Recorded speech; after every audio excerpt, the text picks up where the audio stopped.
Okay, so we can start with the chanting. So please chant along. So this is the Lost Buddha words on loving kindness.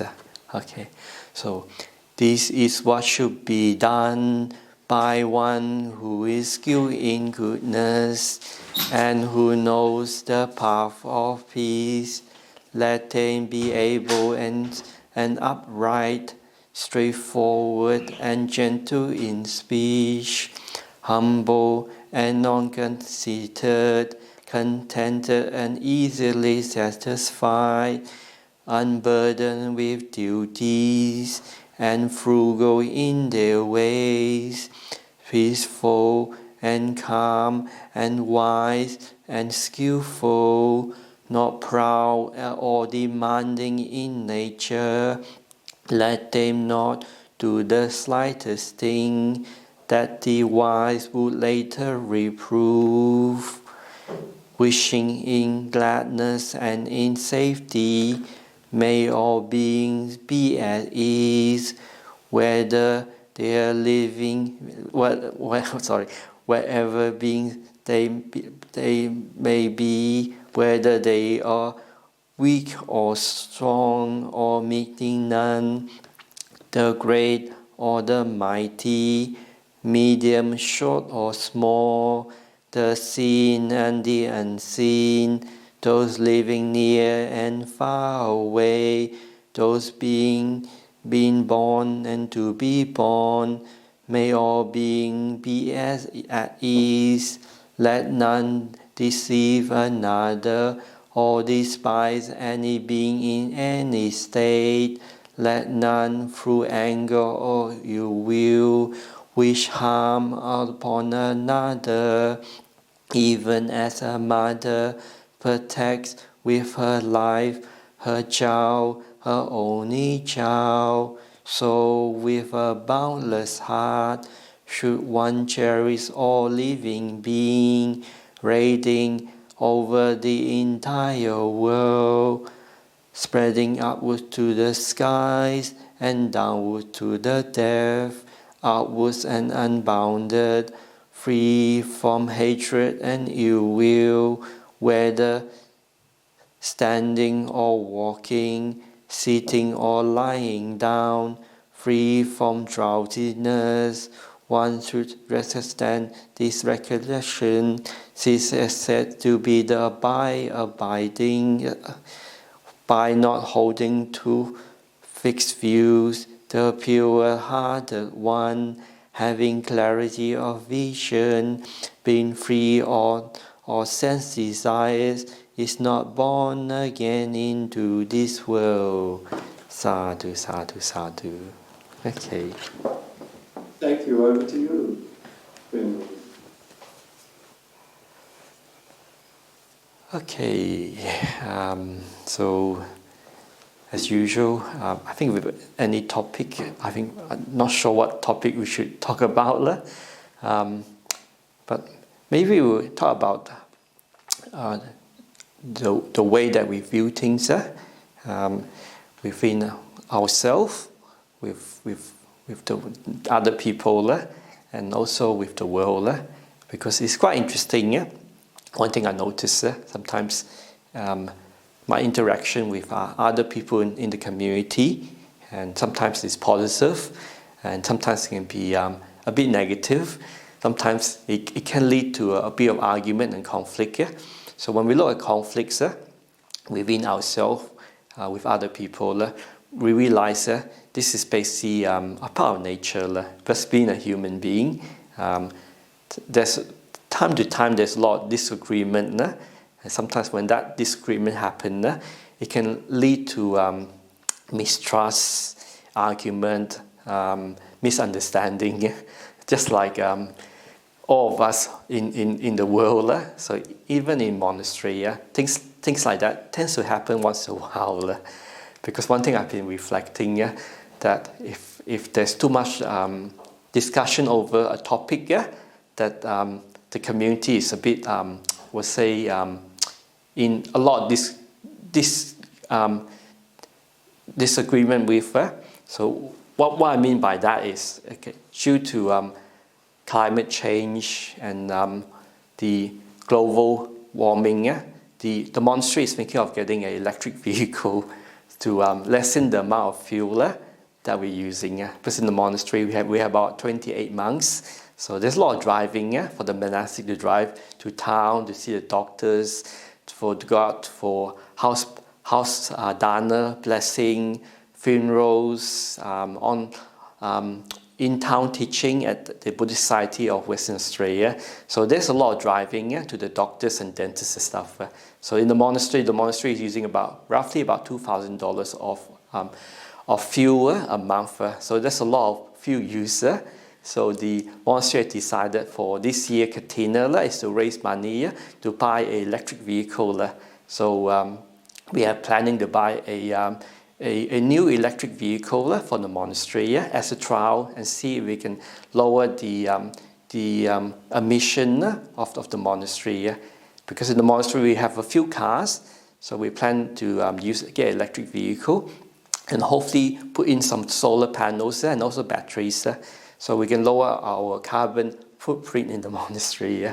But talking about electric vehicles become a very hot topic, because there's so many disagreements, which model we should get, which we should not spend this amount.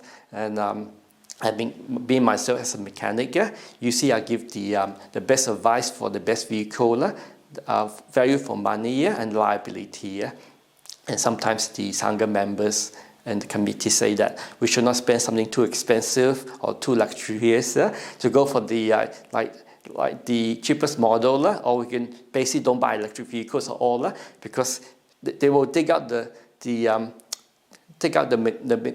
material from the earth that will damage the earth. So I realized, wow, there's so many different views and opinions.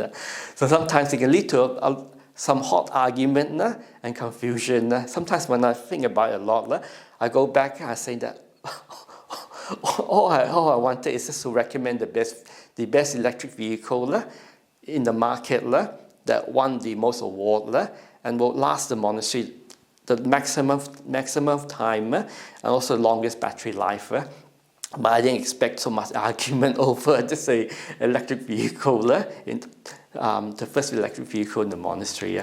So I realized this topic is quite interesting because the monastery is similar to the world. People are arguing back and forward about fossil fuel use, and we should decarbonize as soon as possible, so we don't hit the target of less than 1.5 degrees temperature rise in the next 50 years or 100 years. So it's quite interesting when I realized that all this argument and debate is basically coming from fear and uncertainty. Because if we incline our mind towards the future, it can stir a lot of, fear in one's mind, confusion and doubt. Because if you think about the future too much, then it does lead to a lot of confusion. Because the more we think, the more we worry, and more fear will arise in our mind. So sometimes when I realize that when I go back to my kuti, and if I try and meditate, my mind will be all over the place. And I realize this is coming from just overthinking and trying to work things out to have a harmony in the monastery. But sometimes when you can't work things out, sometimes the best thing you do is just let things be and let it go. So when you let things go, then the next morning, you wake up with a very peaceful mind, and you realize when the mind is peaceful, then there's a lot of peace and letting go. If the mind is very confused, then there's no peace and there's no letting go. Because letting go is always easier said than done. But when we are too confused with too many thoughts, then it can lead to some fear arise. So fear is something that's very important to face up to. When fear arises, best not to hide or run away or get angry too much with it, because fear is very natural, and fear is very important to the practice of meditation and do Dhamma practice. Because when we have fear arise, we sit with it, we watch it, we understand it, then we let it go. So when we let it go, then peace will arise. When there's peace in one's heart and mind, then we can see things more clearly. Because everyone have their own opinion, and sometimes it's good to sit down and explain things carefully to people in the community and our supporters and our committee members, so they understand where we're coming from, why getting an electric vehicle is good for the monastery and it's good for the environment. And sometimes you look at all the positive things, like these days the batteries are built to last for a very long time. So the warranty on new electric vehicles, you see it's about 8 years. Yep. When they first came out, they did have a lot of problems. But electric vehicles have been in the market for about 10 years. So a lot of the problems have been ironed out. So it's good to talk to the committee, the other monks, look at all the benefit. Because sometimes when people heard that we're getting an electric vehicle, they always look at all the negative reason not to get one, like things like the battery will blow up, they will break down, and things like you're supporting the coal power station. So it's not helping the environment. So sometimes when all these topics or disagreement happen, sometimes it's good to come from common sense and wisdom. Say that batteries are built to last for about 15 years or longer, and you see you don't need to replace a battery, sometimes up to about 20 years. And the battery technology have improved so much. They're about 80% cheaper when they first came out, and the energy density is increased by a lot. And also the lifespan of batteries are even longer these days, about maybe 4 to 5 times longer when they first came out. And due to new chemistry in the battery, when there's an accident, the battery does not explode. But they're actually safer than a petrol vehicle. Yep. So as for myself, I have to do a lot of research and give all this information. But sometimes when people hear that we're getting an electric vehicle, they just jump up and down and say, look at all the negative things. So sometimes it's my job to look at research things and give them the right information. Yep. So it's quite important according to Buddhist practice, because there is what we call the 4 foundation of mindfulness. So when we do the 4 foundation of mindfulness, we are aware of our body, how our body is, if it's relaxed, if it's painful, or if it's tense. Especially if we get in the argument too much, then we watch our mind. So we're mindful of the mind to see where our mind is, if it's happy, if it's relaxed, if it's worry, or if there's a lot of fear coming up. Yep. So the body, the mind, then the feeling. So the feeling is basically watching how we feel inside. If there's anxiety coming out, is there worry, and is there fear? Yep. So this, and the last one is the mind object, is what our mind is looking at. So through our 5 senses, or sometimes you can call it mindful of Dhamma. So Dhamma is basically the cause and condition of what is happening. So the body, mindfulness of the body, mindfulness of the mind, mindfulness of our feeling, and mindfulness of our sense object, or mindfulness of the Dhamma. Yep. So these are the 4 foundations of practice. Because sometimes when we look at news, or when we look at very hot topics, we can get distracted, and if it leads to a lot of anger or frustration, and especially fear, then it's always good to come back to this 4 foundation of mindfulness, to see what's happening with our body, our mind, our feeling, and our mind object. So if our mind object is towards someone or something, and it leads to suffering, negativity, anger, or fear, then then we should step back and understand what's happening. Yeah? So when we understand what's happening, yeah, then we can view through what's happening, yeah, with our mind, through our senses, with wisdom and understanding. Because if we don't understand these four foundations of mindfulness, you look at the world, look at the news, there's so much conflict, yeah, and so much argument, because this is coming from ego, a self. And once we say the ego is driven by greed, anger, and also delusion, or the self of the ego. So the whole world is basically driven by greed, hatred, and delusion. So as Buddhists, we go back into our heart and our mind and develop wisdom. So we understand, we let go of greed, let go of anger, and let go of delusion, and develop all those good qualities like compassion, loving kindness, understanding, and respect. Because when we develop all these wholesome qualities, we can see the solution in life and in the world more easily through a positive mind, not through conflict or argument or specific fear. Because if there's too much thinking, too much thoughts, then it could lead to fear and mistrust. Okay, so that's a quick discussion on Dhamma practice. So it's basically so that's one thing I came across in my mind because a bit of fear happened when I was by myself in my kuti.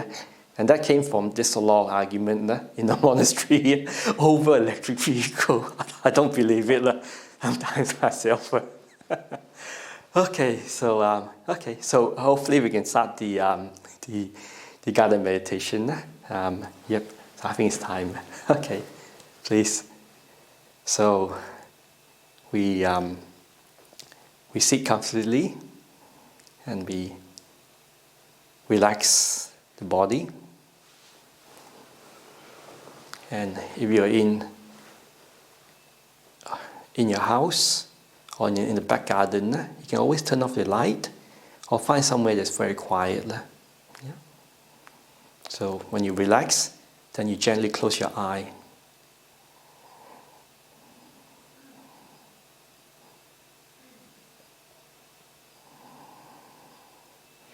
With your eye gently closed. We take 3 big breaths. Breathe in, then we breathe out. Then we breathe in, and we breathe out and relax.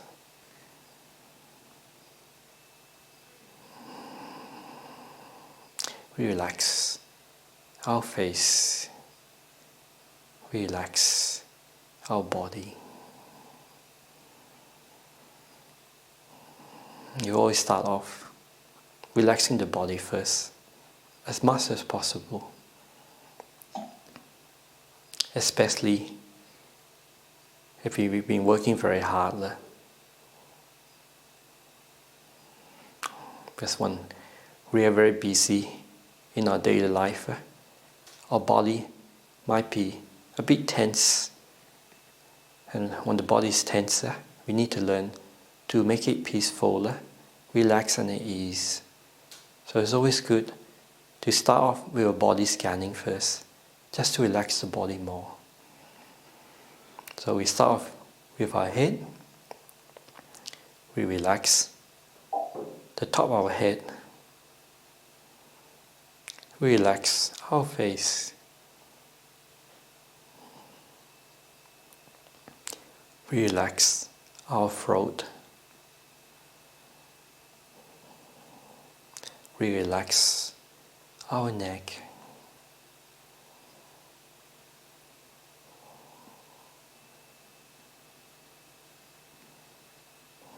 We relax our upper body. We relax our chest.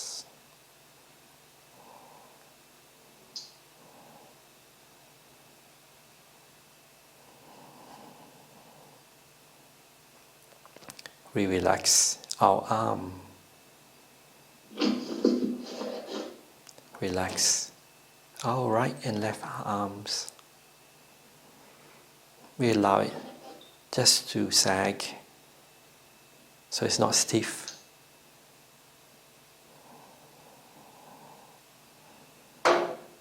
Relax our hands.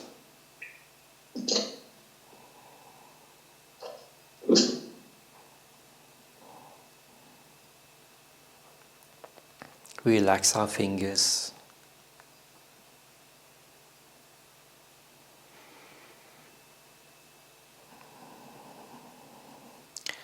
Then we gently bring our awareness to our back. Make sure it's nice and straight, but not too rigid. We relax our back.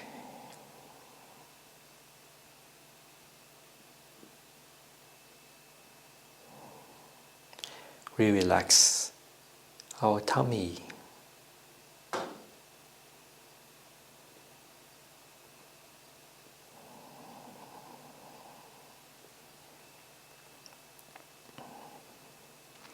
Then we bring our awareness to our lower back that's sitting on the chair or cushion. Then we relax our lower back.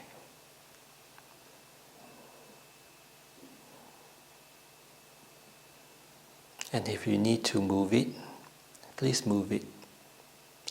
Move it into it's nice and comfortable. And we relax our lower back.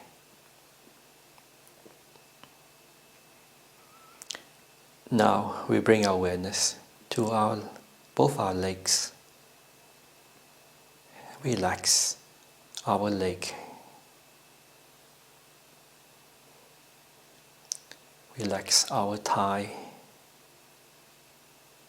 Relax both our knees. Then we slowly make our way down to our foot. Relax our ankle. Relax both our feet. And if you need to, you can gently move it around and just relax our feet and our toe.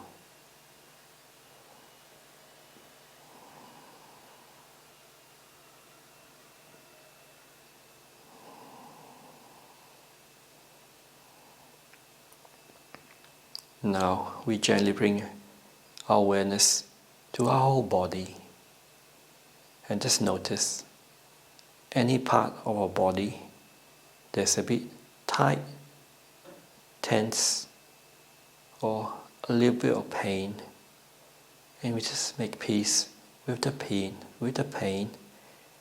and just relax. Make peace with the pain, the tightness, and just relax this whole body.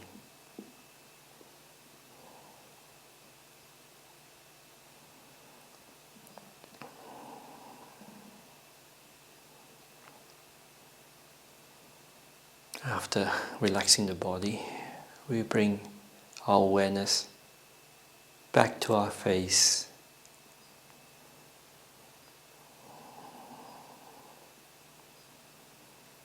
And we relax our face and just breathe gently, calmly, peacefully, in and out. And make peace with this moment.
we let go any thoughts, memory and feeling on the past.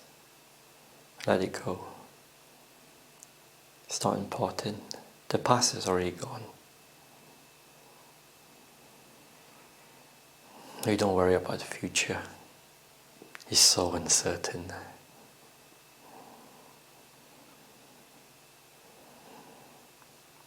We stay in this present moment awareness. This is the most important time. It's where we make peace in this moment.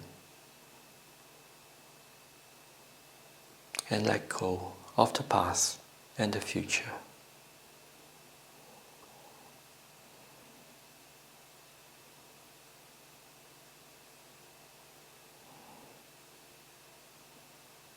Now is the time we can be free from all worries and concern with the world.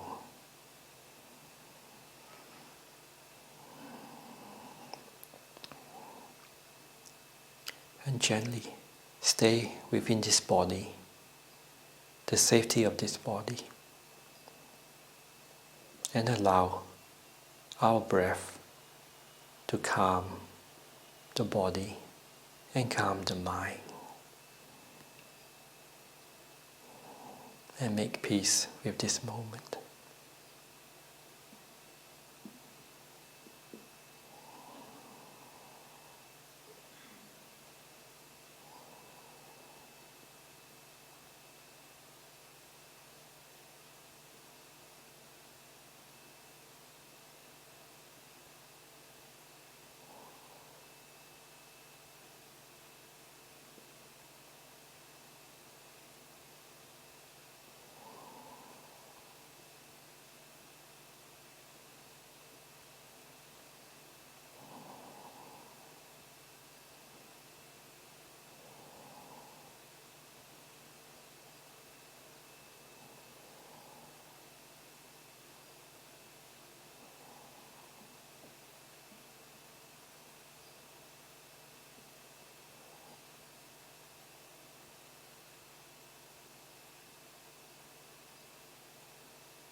If you find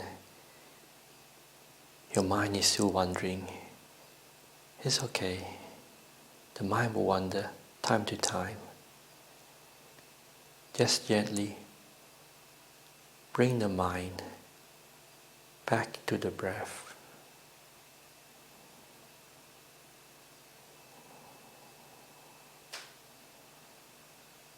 Stay with the breath. Stay with the body. And just relax this body as much as possible.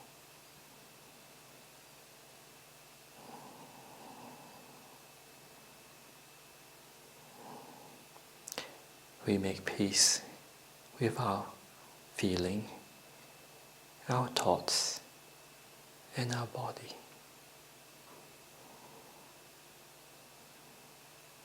And there's peace, there's freedom.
If there's any part of the body, or back, or leg, or arms that's a bit tense or in pain, it's okay to gently move it around until it becomes more relaxed. Allow any tension, stiffness to go away.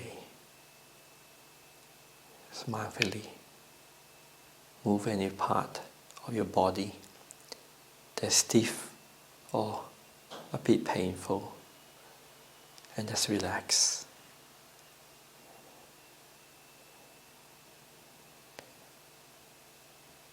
Meditation is not sitting like a rock. It's basically just relaxing and making the body at ease. So if you need to move it, just move it. Move it around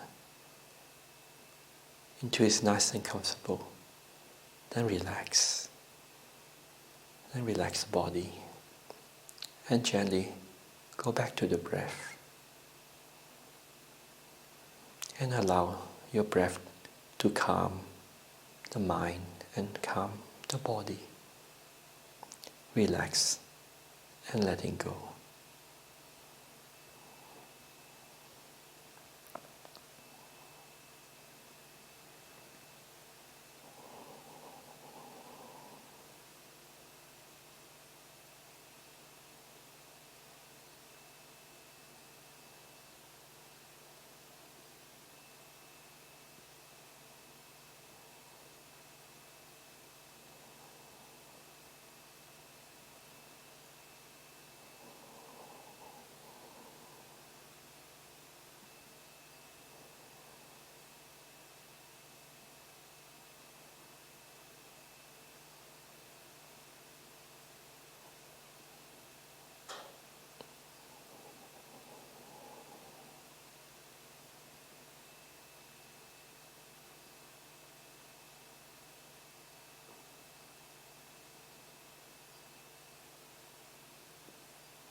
if you find your mind is still wandering a bit, it's okay.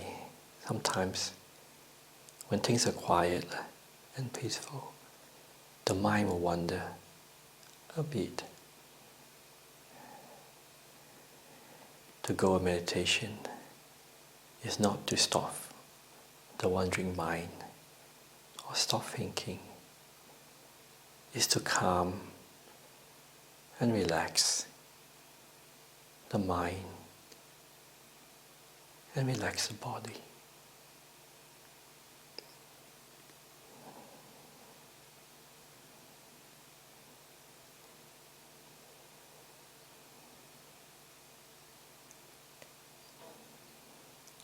The more we can stay with the breath, then our thoughts will slowly become less and calm and stay with the breath.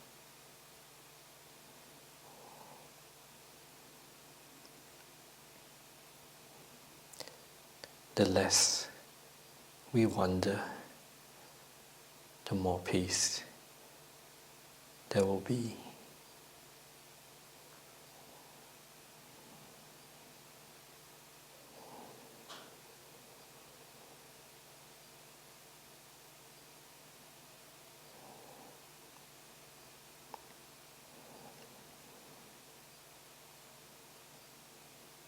We allow our thoughts to settle and make peace with this moment.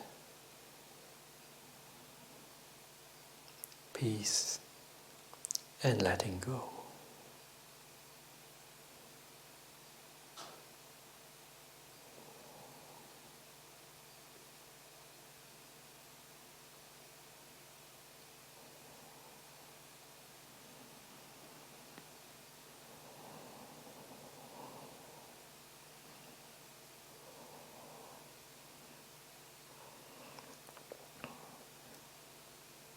The more we let go, the more we become mindfulness on peace.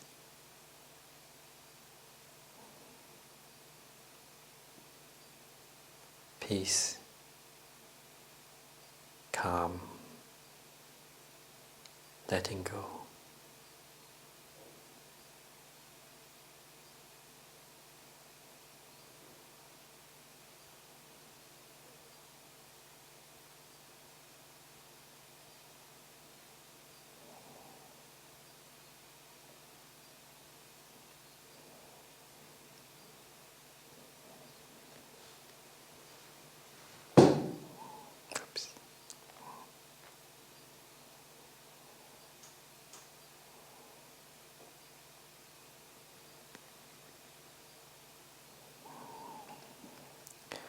Mindfulness on peace and happiness through letting go.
we have a few minutes left. So please enjoy the rest of the remaining time.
we'll be finishing soon. So just wait for the bell to ring 3 times.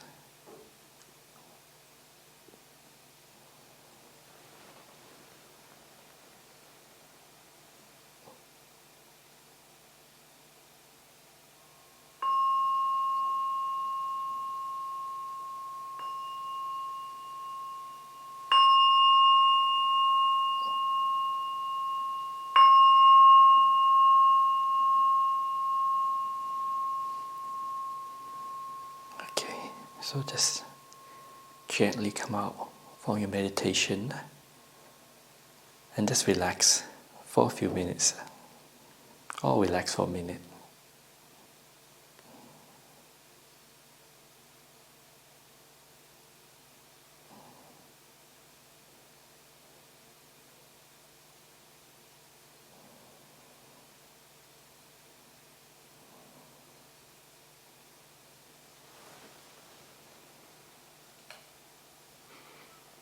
Wow,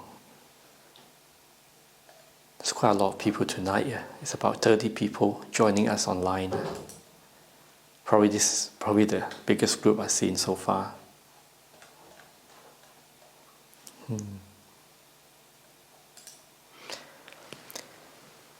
Yeah, so it's good just to have a break from ourselves and from the world. Find some peace and distance. It's so important, time to time, just to have a break, regardless what's happening with our life, our job, our work, our relationship, or what's happening in the world. It's out of control. The best thing we can do is just find time to distance ourselves. So when we distance ourselves from the world, from our friends, from our family, and also from our 5 senses, and then we can find some peace, happiness and freedom.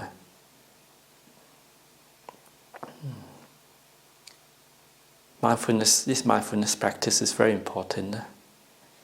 Because I remember 2 weeks ago, I was working on the vehicle, because one of my jobs in the monastery is to fix and maintain the monastery vehicle. So I was working on one of the SUV, replacing the power steering pump.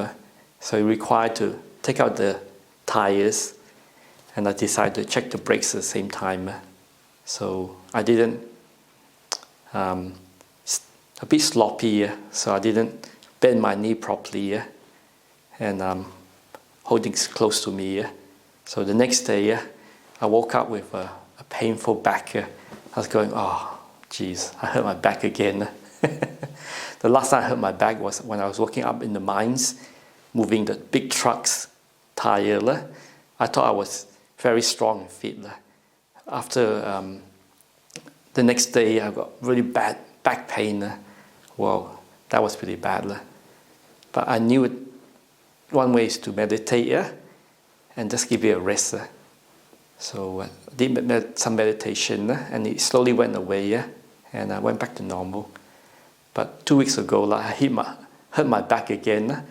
It wasn't a truck tire, one of those big trucks. It was just a SUV. And first day was not too bad. I say, okay, I just let it rest. Second day, the pain was there. Third day was still there. But when I sit and meditate, then the pain would disappear. But when I come back from meditation and move, oh, geez, the pain's back there again. Or when I wake up in the morning, okay, it's fine. So as soon as I got up, oh, geez, the pain is back there again. So I realized, oh, I'm getting older, so I'm not getting younger. So I'm not as fit as I used to be. So I remember a trick that I used to do is in the monastery. If I injure or hurt myself, is to stop eating all meat completely. Because these days I don't eat a lot of meat. Maybe I eat 10% meat.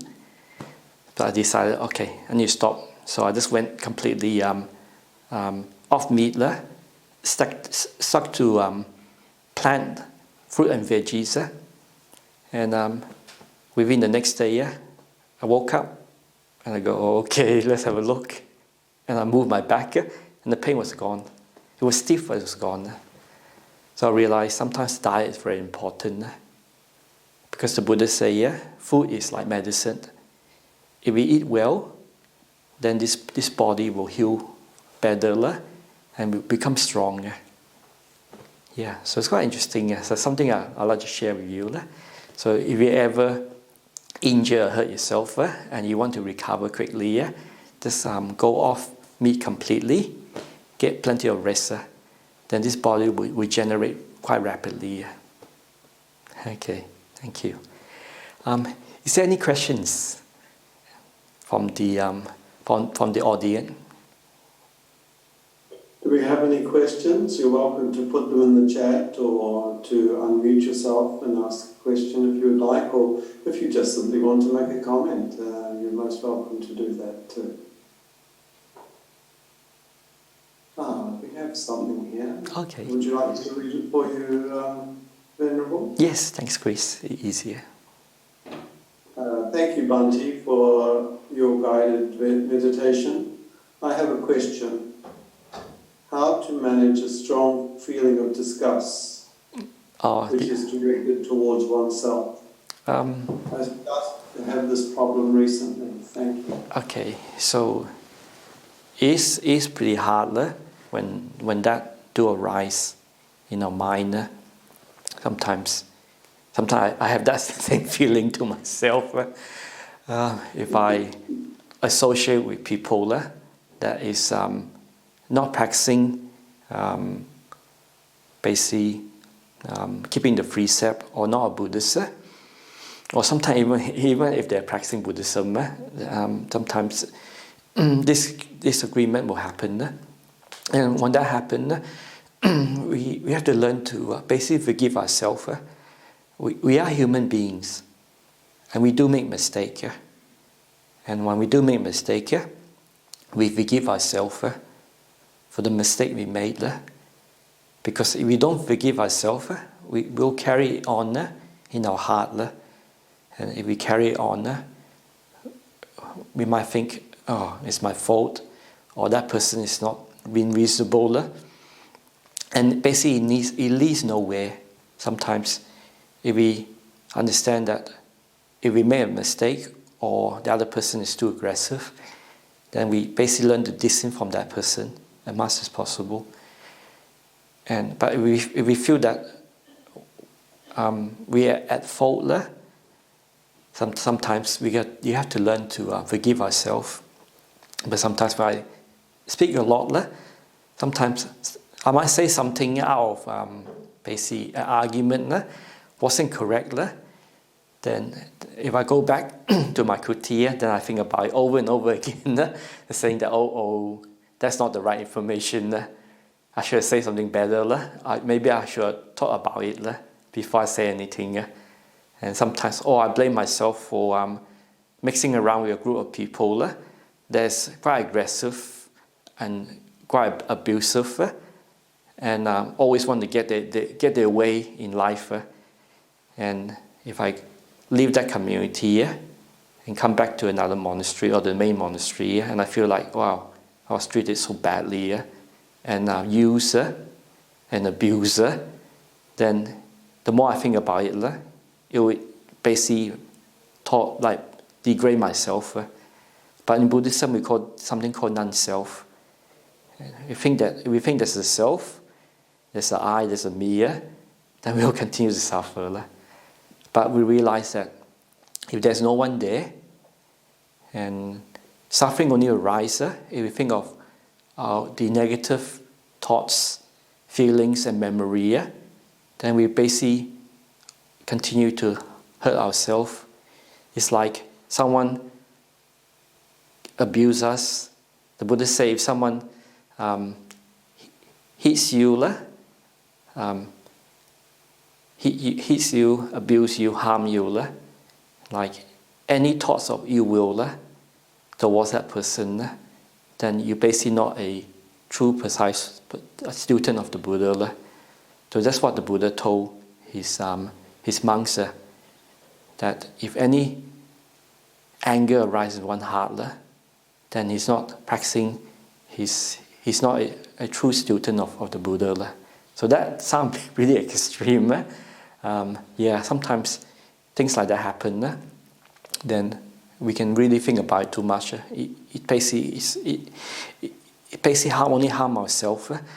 Sometimes we have to learn to forgive ourselves, because being a Buddhist monk, I tend to go to different places sometimes, and in some community it can be quite intense, or there's a lot of rivalry, or too much work, or people are under a lot of pressure.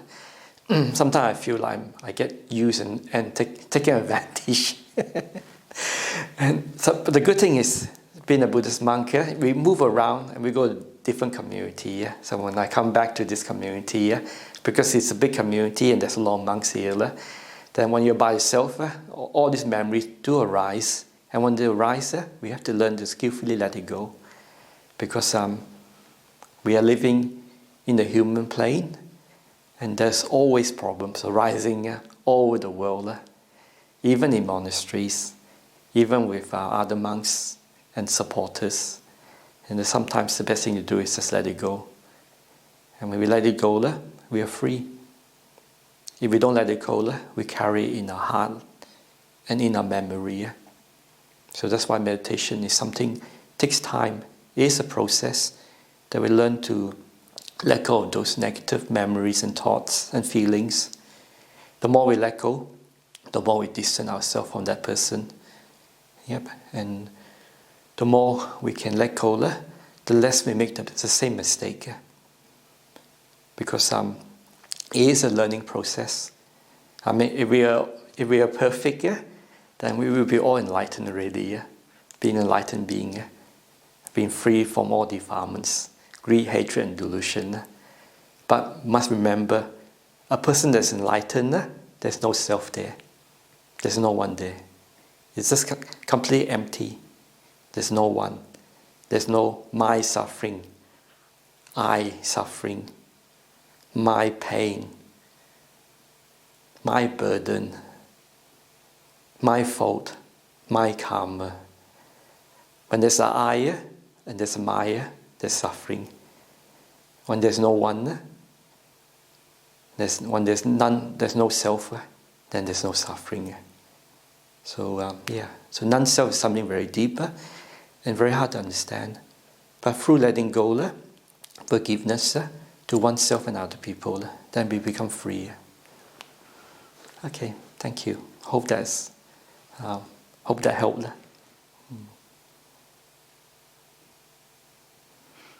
Also, another. Oh, sorry, Chris. Sorry, Venerable. There's a thank you very much Yes. for the person who asked the question. Yes, it is difficult being a human being and a practitioner. Sometimes a bit of suffering, a little bit of suffering is good. But when there's suffering, then we can practice and let go. If we live in a perfect community where no one irritates us or take advantage of us, then we will not develop in our practice. The Buddha say, the human plane is the best plane to awaken oneself and develop wisdom. Because some people are born in a very high plane, in the Deva plane, where everyone is just nice to one another, and whatever you want, you just think of it and it will happen. In those planes, people don't, those highly developed beings, they don't become fully enlightened, because it's like a long, happy holiday with a lot of good friends. So sometimes I have to feel glad that we are living in a very dysfunctional world with dysfunctional family and friends. Because when there's dysfunctional behavior, then we learn to grow and free ourselves. Thank you. Thank you too. Kai would like to ask you a question directly. Yes, Bhante. thank you. Yes, thank you very much. And thank you for your sharing of the Dhamma. Some time ago, Ajahn Kalyano suggested that Deva might use a dream in order to convey a message to us. Mm-hmm.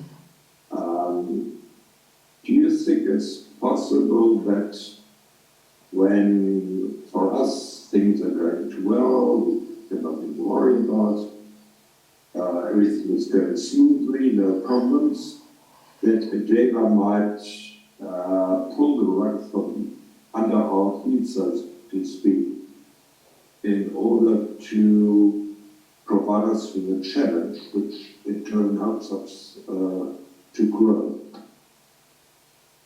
Thank you. In the Deva realm, you see people have done a lot of good things in this life and live a very pure life. Usually they get reborn in a higher plane. So in those planes, you see it's just all the good merit and blessing and good karma that were done in our previous life. Then you see those beings live for a very long time before their lifespan finish. Once their lifespan finish, then they get reborn back in another plane. So the plane might be a good place, or it might be reborn in a place that's a lot of problem and conflict. Then they have to start over again. But there is two types of devas. There's one that's reborn there due to the good karma, but also there is devas or practitioners that's been practicing Buddhism their whole life and also meditation. So once they reborn in a higher plane, those practicing higher beings, the devas, will continue practicing, learning the Dhamma and practicing meditation. And they will continue practicing until basically they can Nibbana, and not get reborn again. So when the person reaches the first stage of awakening, they only have 7 lives left before finishing everything. But also, if a person reaches the second stage, they also get reborn in the higher planes. If a person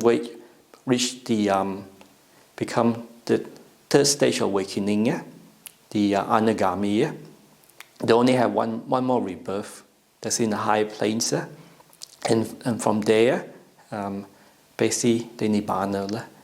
So only the arahant that's fully awakened in the human plane, they don't get reborn again. They're completely free. So but also there are also other devas that are also practicing full time in the higher planes, and if they practice well, when they come back, they will always meet a good place. We have good teachers and a good monastery and good support. So it's very important. Regardless in this life or the next life, we continue practicing. So I hope that answers your question. Thank you. Yep. So also there are some practitioners that taken the Bodhisattva vow, where they'll just keep on practicing until there's no more suffering in the world. That is also a good vow to take. But the suffering in the world is so long. It's just eons and eons and eons before it ends. Okay, thank you. Thank you, Bhante. You're welcome. Is there anybody else who would like to ask a question or make a comment?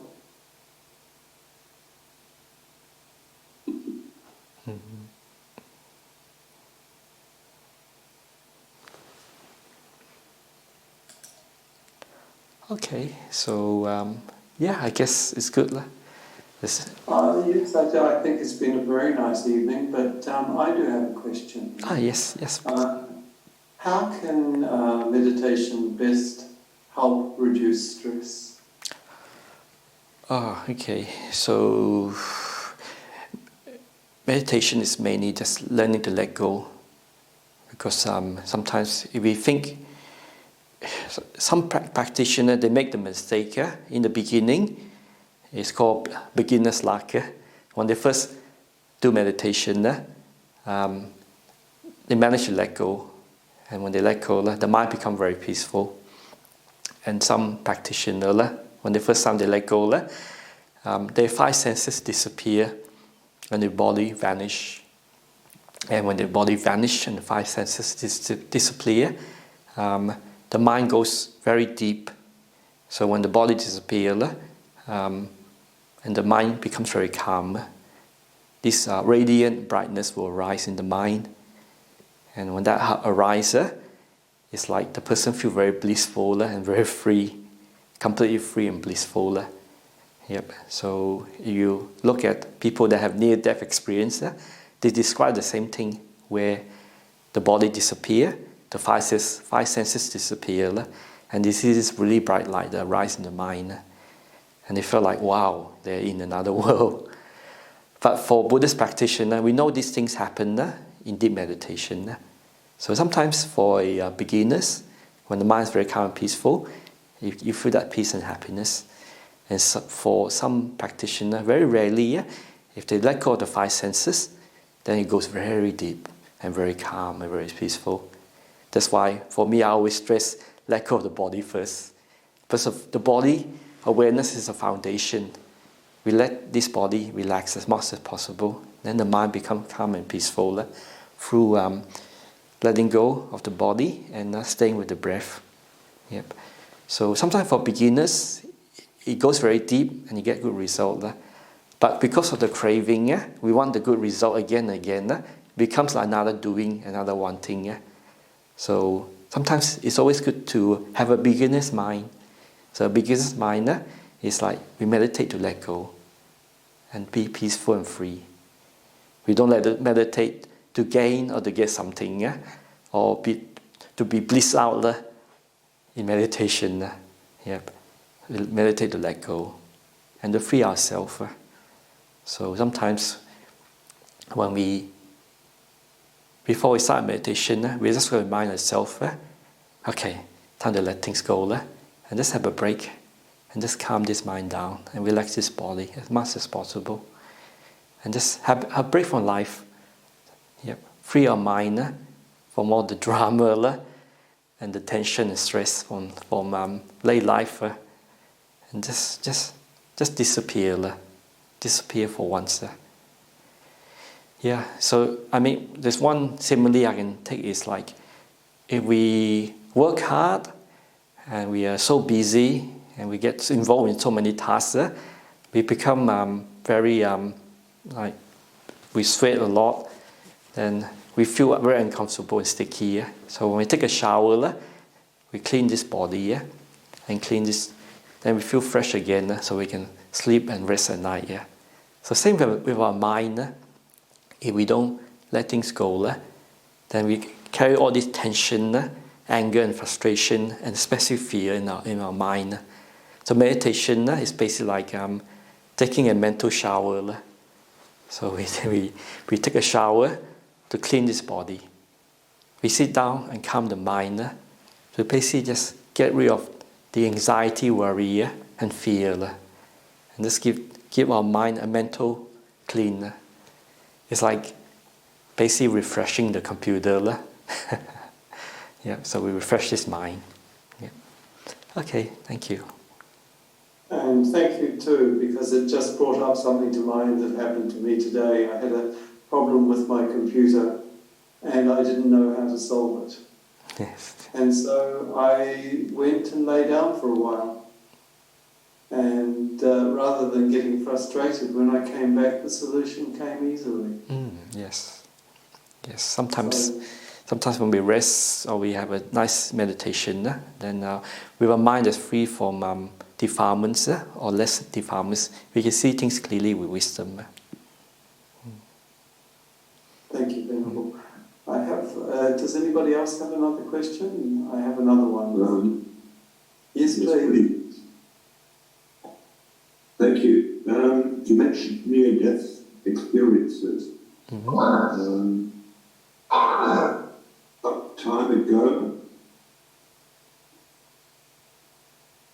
Some time ago, I had a dream that was a very vivid dream. And the next day, I took the tram into town, and as I was sitting on the tram, I was suddenly in that dream. Well, it only lasted for about 3 or 4 seconds, but it felt really real. Then I was back my normal self in the tram, and then the same happened again.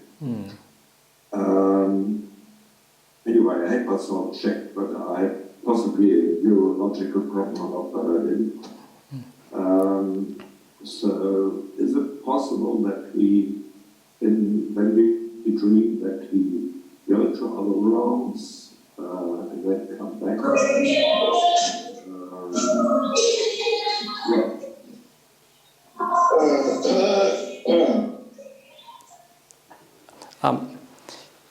It is possible, but sometimes that is for yourself to figure out, because your own experience is more important for yourself to see what's going on.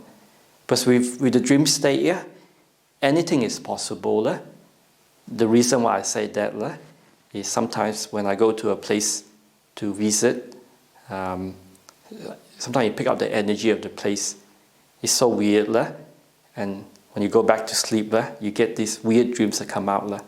What I mean by that is, one time I went to one of the village in the coast to see one of the supporters, and one of the monks have an episode where he lost his memory, and he can't remember who he was for like a couple of hours.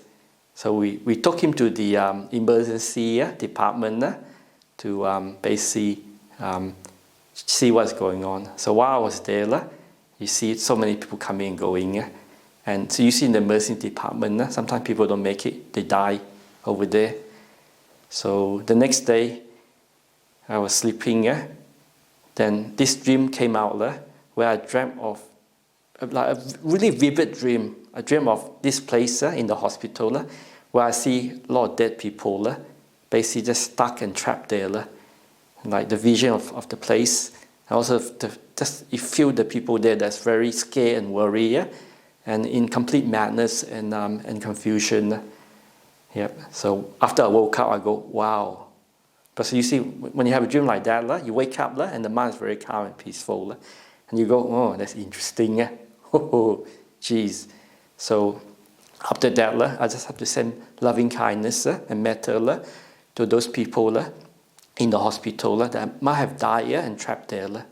So sometimes dreams is quite interesting because everyone is different. Also, I went to another monastery a few years ago to stay, and I got this same recurring dream of someone being killed and murdered and cut in half. Not once, 3 times in a row. Now, I woke up, I go, wow, what is that? And I felt maybe there's someone in the room. Then the next day, the same dream happened again. Then the 3rd time, the same dream happened again. I was going, okay, yeah, this place is not so good. There's some really unhappy spirits here. So I asked the caretaker, what had happened to this place? Then he told me that the monastery underneath is built old coal mine where they have prisoners and they send prisoners down to the coal mine to dig out the coal. That was maybe 150 years ago. So there's been a lot of death. And they say that the early settlers, they used to catch the native and throw them off the cliff to get rid of the native. So the history of that place is very sad. Then I go, wow, okay, no wonder. I get these weird dreams. Yeah, it's like very vivid and you feel like someone is there. So yeah, it's quite interesting. So you see, if I go to a place that's got a lot of bad vibe, a lot of like haunting, a lot of death. Yeah, at night when you sleep, you pick things up like that. Yeah, I used to have a lot of connection with spirits. I mean, as a monk now, I can't talk about it. But when I was a small child, I used to say that. I used to tell my mum and my dad, I say, oh, is your friends here? They're just wandering around the house. Then my mum and dad say, no, there's no one there. There's no one there. What are you doing? Are you okay? I go, oh, okay. So as I got older, I asked my friend this. When I was younger, I used to see a lot of things. And my friends say, yeah, when they're younger, they used to see things too. Because when kids, when they're young, our mind is pure. So we tend to see things that as we grow up, we lose those ability to see things. Yep. But sometimes when we meditate a lot and the mind becomes calm, then those abilities will come up again.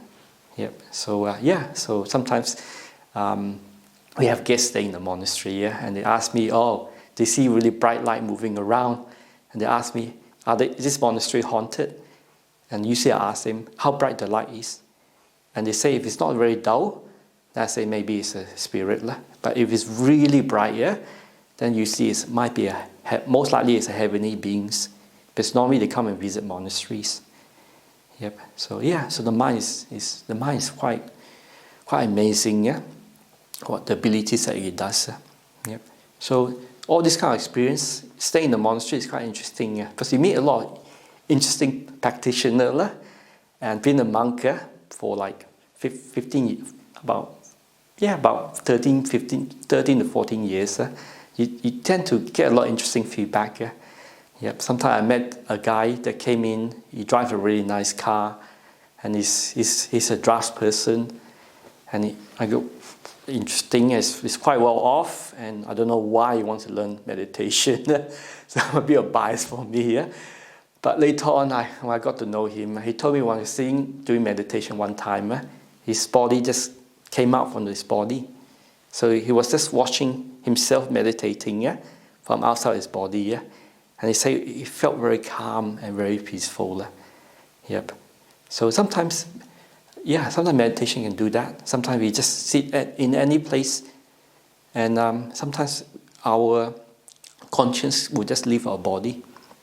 Yep. So his experience told me that happened to him, and it was quite an amazing experience.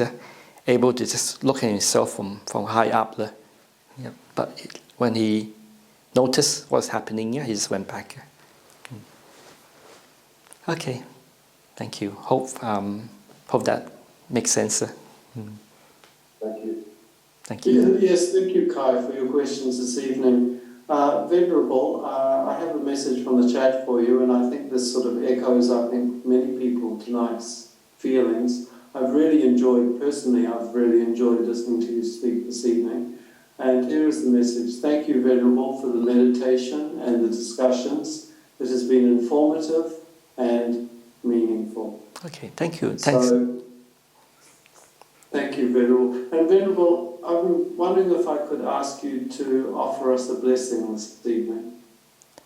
Blessing. Any type of blessing?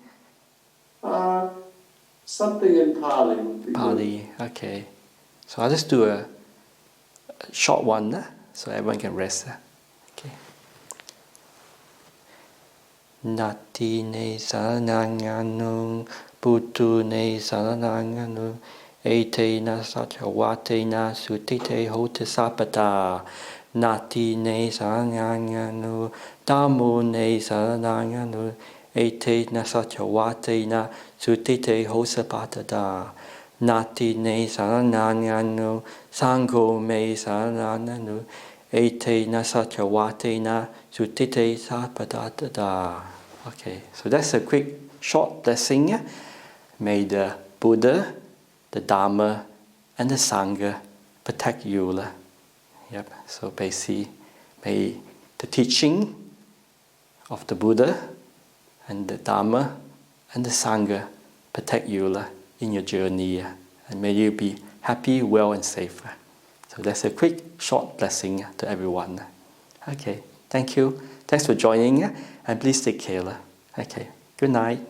Bye. Good night. Thanks, Chris. Thanks for all your hosts. Thank you. Bye.